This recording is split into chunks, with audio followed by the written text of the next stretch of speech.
A todos e todas, certo? Vamos fazer aqui hoje uma discussão, certo? Sai, livro 3, capítulo 20, movimentos populacionais no Brasil.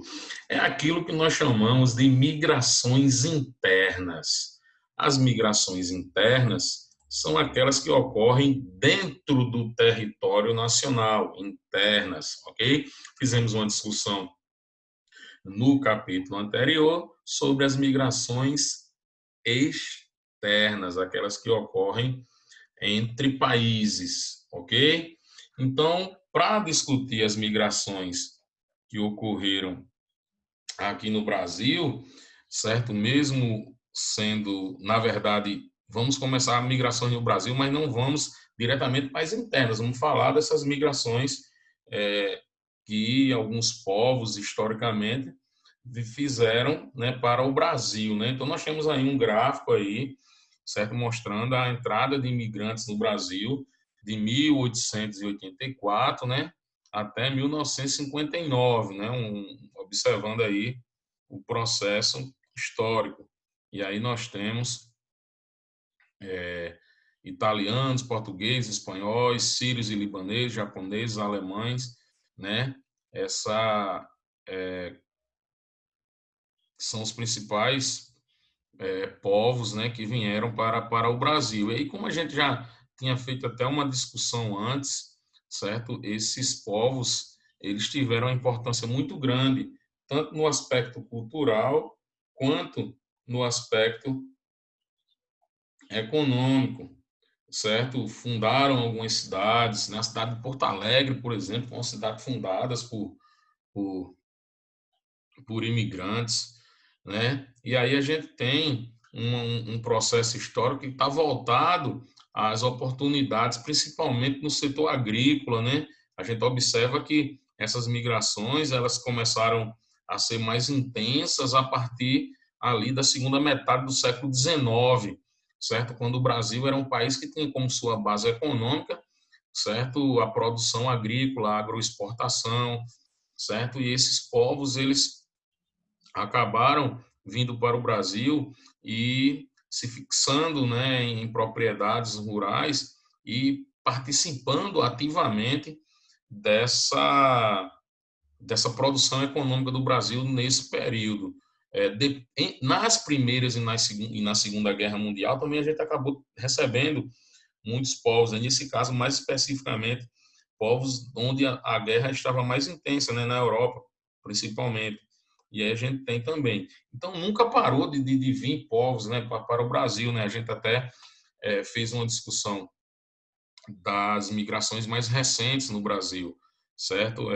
Sobre os haitianos, colombianos, bolivianos, ok? Mas, assim, essa primeira parte aí desse capítulo, ele só faz reforçar aquilo que a gente viu no capítulo anterior. Ele dá um pouco mais de detalhe, ele dá, cita os países, cita a quantidade, né, específica aí de pessoas, por exemplo, italianos que vieram para o Brasil nesse período aí citado, dá mais de 1,5 milhão de pessoas, é muita gente, certo? Então, a gente tem essa primeira parte, essa introdução, para especificar melhor aquilo que a gente já tinha discutido lá atrás. Mas o que vai ser importante nesse capítulo, né? Vocês passem a página aí, por favor,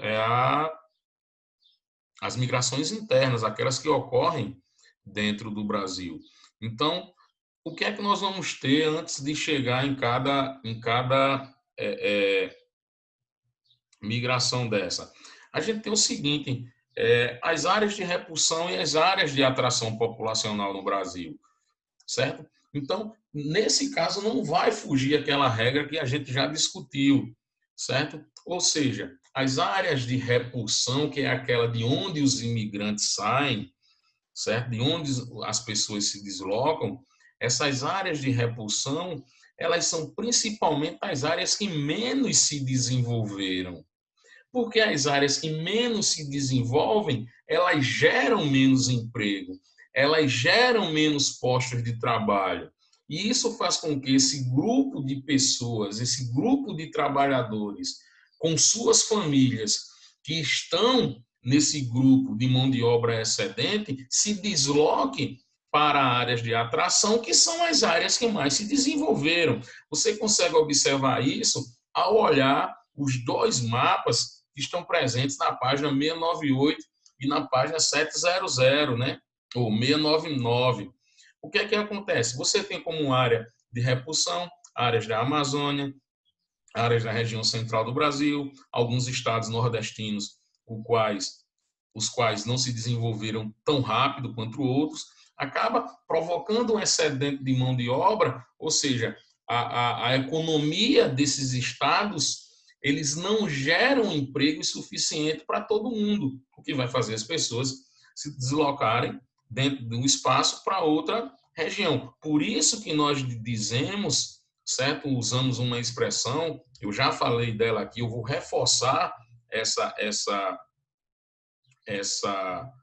é, essa informação, reforçar mais uma vez dizendo a expressão, que esses movimentos migratórios, eles simplesmente são uma redistribuição da força de trabalho. Você tem num local, em um espaço, mão de obra excedente que vai se deslocar para outro espaço onde a mão de obra está sendo buscada, onde tem vagas, onde só surgiu mais postos de trabalho. E aí você observa que você tem como área de atração o Sudeste, o Sul, certo? Algumas regiões nordestinas que se desenvolveram mais, certo? Como a região do sul da Bahia, como as áreas do entorno de Salvador, Fortaleza, Recife, acaba atraindo até pessoas dos estados vizinhos, certo? Acabam tendo algumas regiões que são também a área de repulsão. Não é o Nordeste como um todo perdão, de atração, não é o Nordeste como um todo que é a área de repulsão, não é o Norte como um todo que é uma área de repulsão. Manaus, por exemplo, durante muito tempo foi uma área de atração, certo? Devido ao seu crescimento econômico, devido à introdução da Zona Franca de Manaus, ou seja, acaba precisando também de mão de obra. Então, a gente tem que observar que essas áreas de atração e de repulsão, a nível de Brasil e de mundo, elas estão completamente, certo? Diretamente ligadas a o desenvolvimento econômico de cada região, ok? O desenvolvimento econômico de cada região. E aí a gente tem aí a imagem dos mesmos mapas, né? Que mostra os fluxos migratórios brasileiros, né? De 1960, a gente tem um fluxo maior do norte e do nordeste para a região sudeste, principalmente do nordeste. Quando a gente vai para os anos 80 e 90, intensifica um pouco mais, mas também a gente já começa a ter o norte como área de atração, aquilo que eu falei há pouco, principalmente sobre Manaus. E depois a partir dos anos 90 até os dias atuais, a gente vê um desenvolvimento econômico maior da região norte, um povoamento maior dessa região e, consequentemente, também um deslocamento dessas regiões para o norte, né? Então, esses três mapinhas verdes aí, que já surgiu até em outro capítulo também, ele acaba mostrando essas questões aí, né? Então, a gente tem alguns movimentos migratórios que são muitos destacados, certo?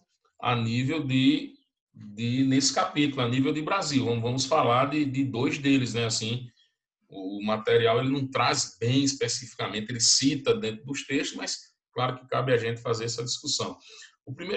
A primeira migração interna, né, de grande destaque no Brasil, tem até falando sobre ela aqui, certo? Mas vamos lá, é o êxodo rural, né? O êxodo rural, certo? O êxodo rural, ele consiste no deslocamento populacional da zona rural para a zona urbana. Esse movimento no Brasil e no mundo, ele foi o principal responsável, a principal base para o processo de urbanização. Porque a partir do momento que o Estado ele começa a se desenvolver, a partir do momento que o país começa a se desenvolver, certo? No caso do Brasil, principalmente ali no final dos anos 60 e a década de 70, que foi uma década muito importante para a economia nacional, né? O Brasil cresceu muito nessa década de 1970. Então, as regiões, né, que se tornaram área de atração, o Sul e o Sudeste, mas principalmente o Sudeste, com São Paulo e Rio de Janeiro, cresceram tanto a ponto de necessitar de mão de obra vinda de todo o país. O fenômeno do êxodo rural é o que deu, certo, serviu de combustível para manter e acelerar ainda mais o crescimento econômico do nosso país. Então, a grande quantidade de pessoas da região norte, da região nordeste, os mapinhas em cor verde mostram isso aí, que se deslocaram para o Sudeste, foi enorme, certo? Milhões de pessoas, certo? Não foi milhares, não, milhões. Então, o êxodo rural, ele acaba sendo um movimento presente em todos os espaços geográficos onde ocorre o processo de urbanização, e no Brasil não podia ser diferente. Então, quais seriam as causas desse fenômeno? Quais seriam as causas dessa migração? As causas elas são diferentes, mas elas ocorrem às vezes ao mesmo tempo. Então, nós temos concentração de terras, que é uma coisa no Brasil que vem desde o início da colonização, onde faz com que muitos trabalhadores rurais não sejam proprietários da terra em que trabalham, vivem em condições que não são condições satisfatórias do ponto de vista social, a ponto de quando surge a primeira oportunidade de se deslocar do espaço rural para ir ocupar um espaço de trabalho na zona urbana, os caras acabam optando por isso, certo?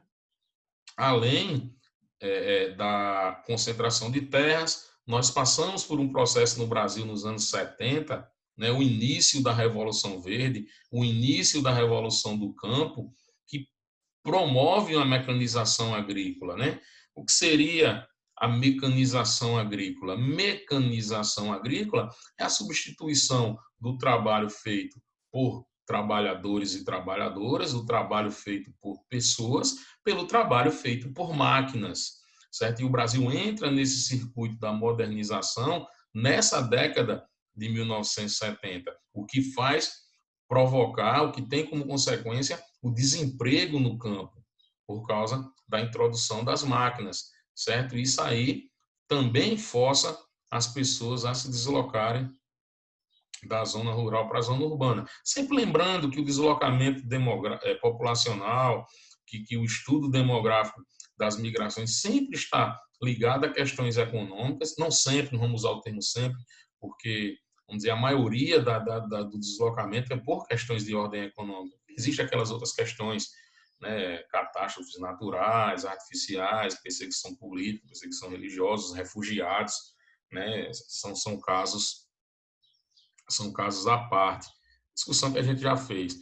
Mas, assim, isso aí, dentro do contingente é pouco, certo? As causas das questões de deslocamento são questões de ordem socioeconômicas mesmo. Então, quando você tem esses problemas no campo, você tem a geração, a criação de desemprego no campo, né? Você acaba tendo esse deslocamento. Isso é uma coisa bem natural. Também tem duas coisas que é bem interessante se discutir.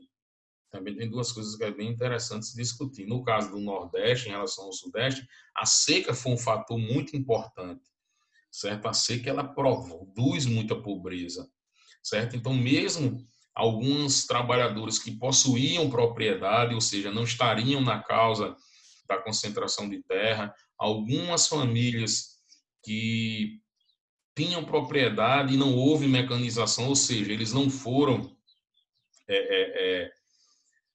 substituídos por máquina, ou seja, tinham propriedade, certo? Mas não tinham capacidade de trabalhar, capacidade de se manter na propriedade, porque o fator natural ele foi muito forte em alguns períodos, ainda é, nós temos alguns períodos de seca prolongada que até hoje ainda provoca um pequeno deslocamento, uma pequena quantidade de pessoas, mas provoca, bem diferente daquela época.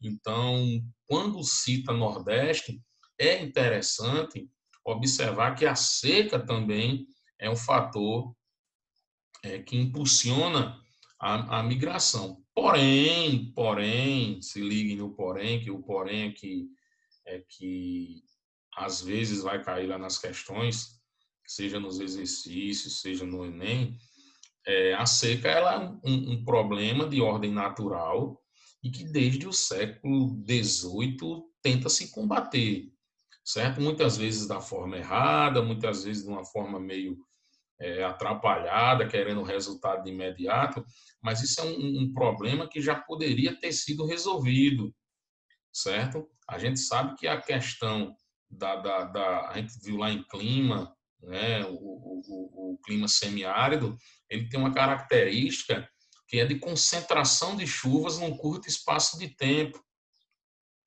Pelo menos aí por 3 ou 4 meses é o período que vai chover. Então você teria aí 8, 9 meses de período sem chuva. É a principal característica dele, é a irregularidade, mas a quantidade de água é boa, certo?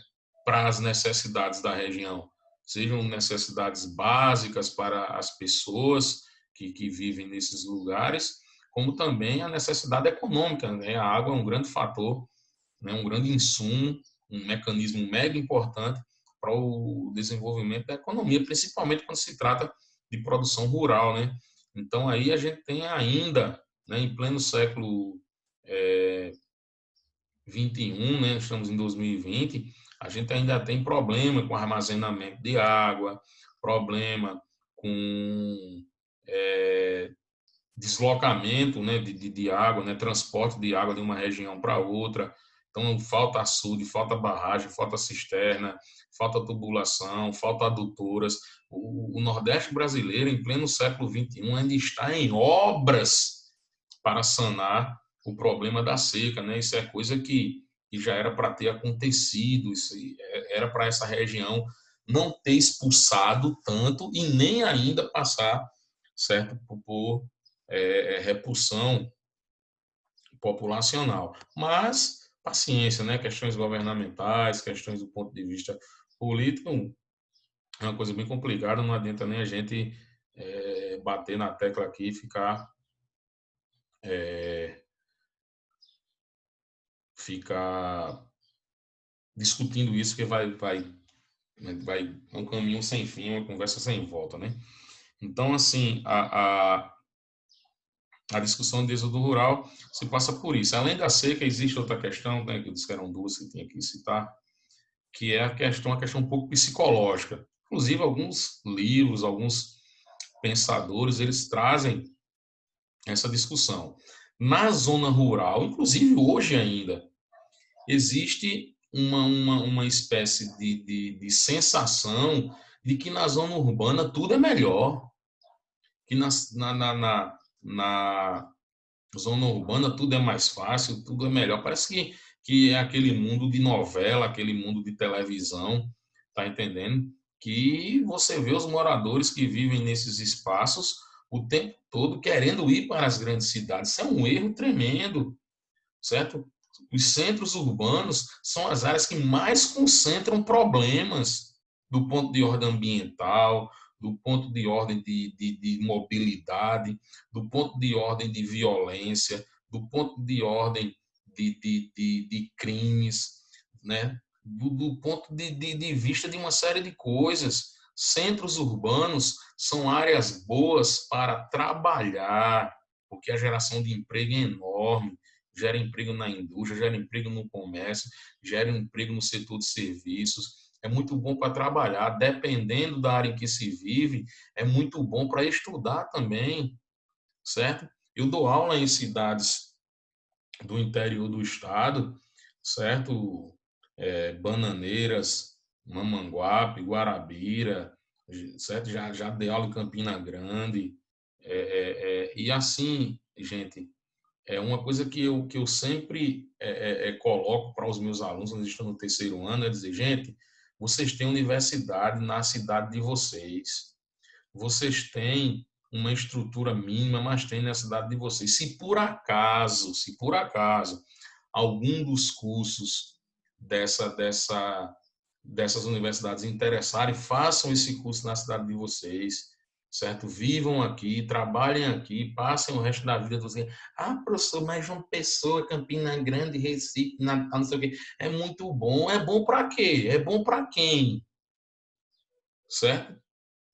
O que acontece hoje dentro dos centros urbanos é um fenômeno inverso, claro que não na mesma quantidade que ocorreu nos períodos que nós citamos, mas o que ocorre hoje é as pessoas, quando atingem determinada idade, querer voltar para as zonas rurais, para as zonas mais tranquilas. Por isso que cresce muito no Brasil a estrutura, certo, de moradia, de condomínios afastados 50, 60, 70 quilômetros dos centros principais, certo?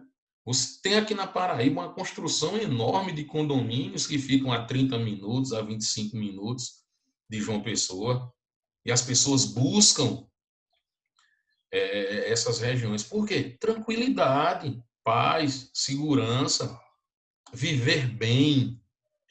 Existe uma diferença entre viver bem e viver. Tá entendendo? Eu costumo colocar isso. Bicho, eu tinha um aluno lá na cidade de Mamanguape que o cara queria fazer ciências contábeis.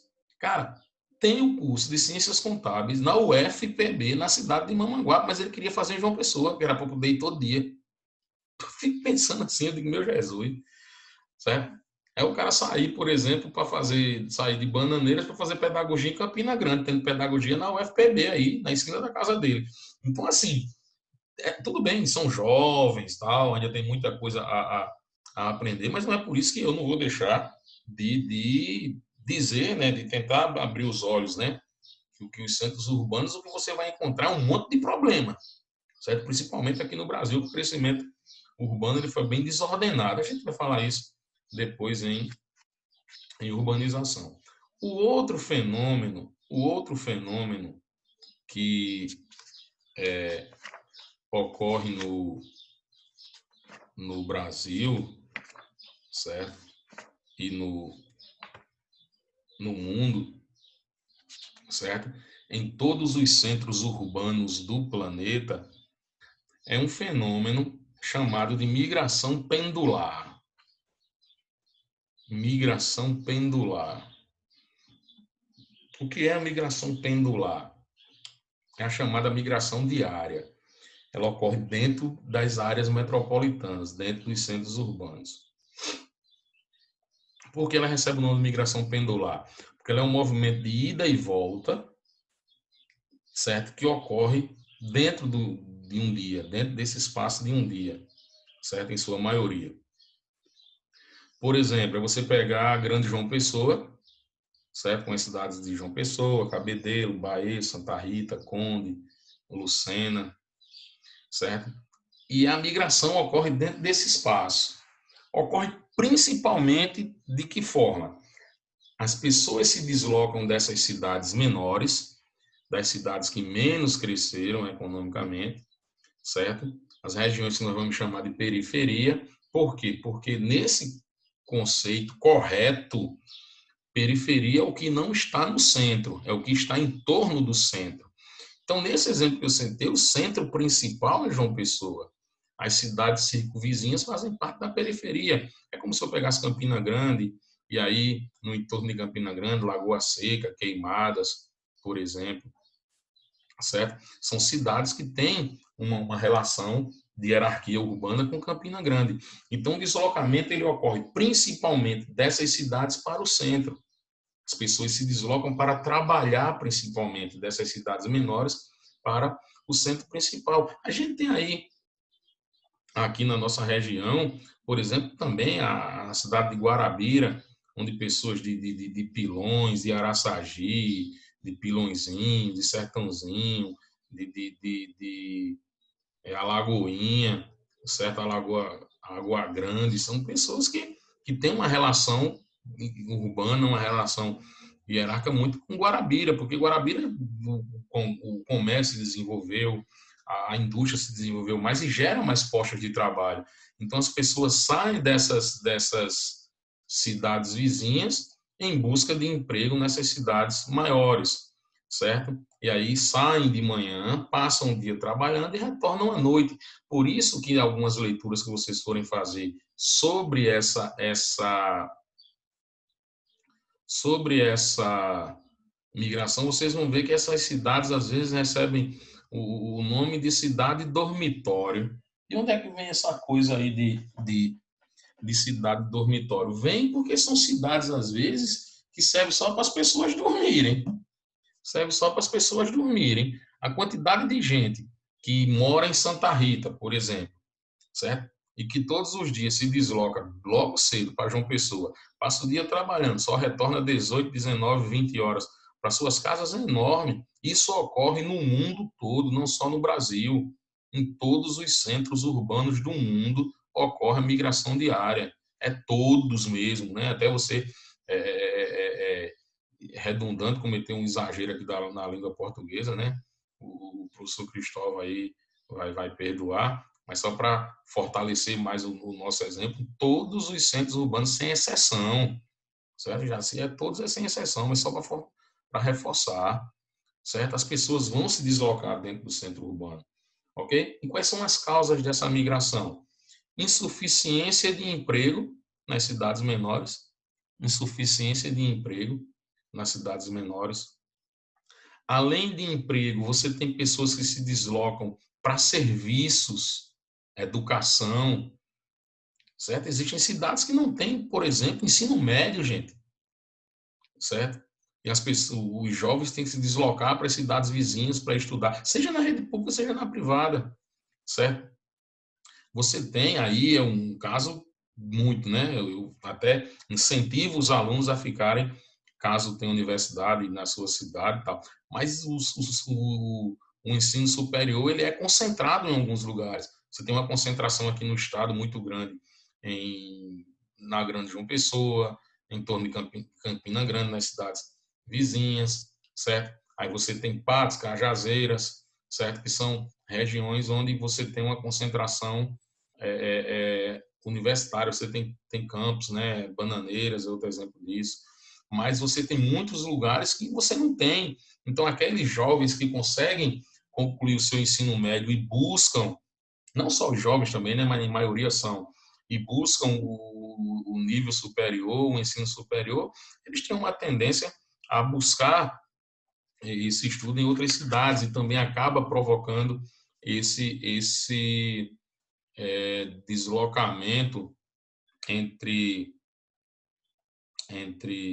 essas cidades. Além do serviço de educação, serviço de saúde, certa quantidade de pessoas que se deslocam dentro do mesmo espaço. Uma coisa, vocês estão pensando assim, caramba, essa migração é a migração que a gente vê no dia a dia, inclusive alguns de vocês fazem esse tipo de migração, certo? Existem alguns de vocês que não moram na cidade em que vocês estudam, certo? É necessário que vocês venham de outras cidades, e é um movimento de migração pendular, certo? É um movimento de ida e volta, é um movimento diário. Então, quantos milhões e bilhões de pessoas fazem isso todos os dias, né?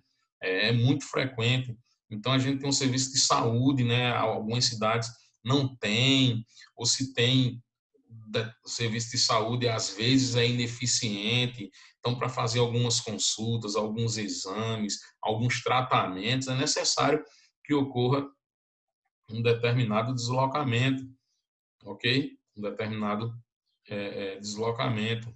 Então, assim, serviço financeiro, né? Banco, estrutura financeira que também muitas cidades não têm, né? Comércio, as pessoas se deslocam para fazer compra, porque você tem um comércio pequeno, você tem um comércio que não atende à necessidade daquela população. Então, esses são os fatores que provocam esse deslocamento, certo? Mas principalmente a geração de emprego, certo? No comércio, na indústria, na construção civil, os principais centros, a construção civil, ela é uma coisa frequente, ela é uma coisa que tem alguns períodos que acelera, outros que diminui, mas é uma coisa muito frequente, o que acaba trazendo a mão de obra dessas regiões periféricas, um fenômeno chamado de verticalização urbana. O que é isso?